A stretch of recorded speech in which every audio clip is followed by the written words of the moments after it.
పరిశుద్ధతలో ఎదగటం జరుగుతూ ఉంది, మహిమ పరచబడటం జరుగుతుంది. ఒకానొక సమయంలో మనం మహిమ పొందుతాం. ఎంత మహిమ పొందుతాము అంటే ఆయన ముఖాన్ని ఇలా చూస్తాం, ఆయన మహిమలోకి మనం కాలు పెడతాం. ఆ మహిమగల దేశంలో మనం ఆయనతో ఉంటాం. ఆ మహిమగల దేశంలో మనము ఆయనతో పాటి మనము జీవిస్తాం. ఆయనతో పాటి ఆయన్ని మనం అనుభవిస్తాం, ఆస్వాదిస్తాం. ఆయన మాటలు ఒక్క మాట వినటానికి తరించిపోయే మనం ఆయనతో సంగతి చేస్తాం, ఆయనతో మాట్లాడుకుంటూ ఉంటాం. ఒక స్నేహితులు ఎలా ఉంటారో అలా మనం ఉంటాం. ఆయన మహిమలో మనల్ని ఆయన తీసుకుంటాడు. మనం ప్రభువునందు నిద్రించినప్పుడు, లేకపోతే తిరిగి ప్రభు వచ్చినప్పుడు ఆ మహిమలో కాలు పెడతాం. ఆ మహిమలో కాలు పెట్టినప్పుడు ఆయన మనం సంధించినప్పుడు, ఆయన మనల్ని సంధించినప్పుడు, ఆయన మనల్ని పిలిచినప్పుడు, మాట్లాడినప్పుడు వారిని ఈడేంద్రియుడు మరుగుజ్జుగాడు అనకూడదు.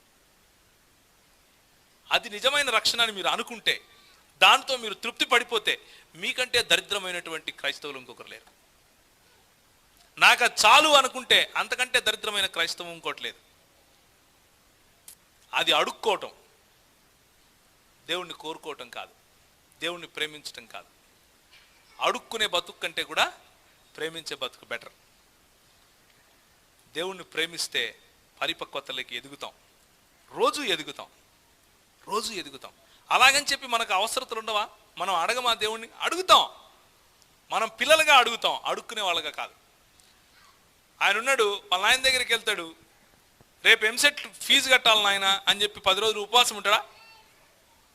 ఉపవాసం ఉంటాడు ఆయన? నాయన ఫీజు కట్టాలా ఎంసెట్ 10 రోజుల్లో అంటే వాళ్ళ నాయన ఏదో తంటాలు పడి కడతాడు.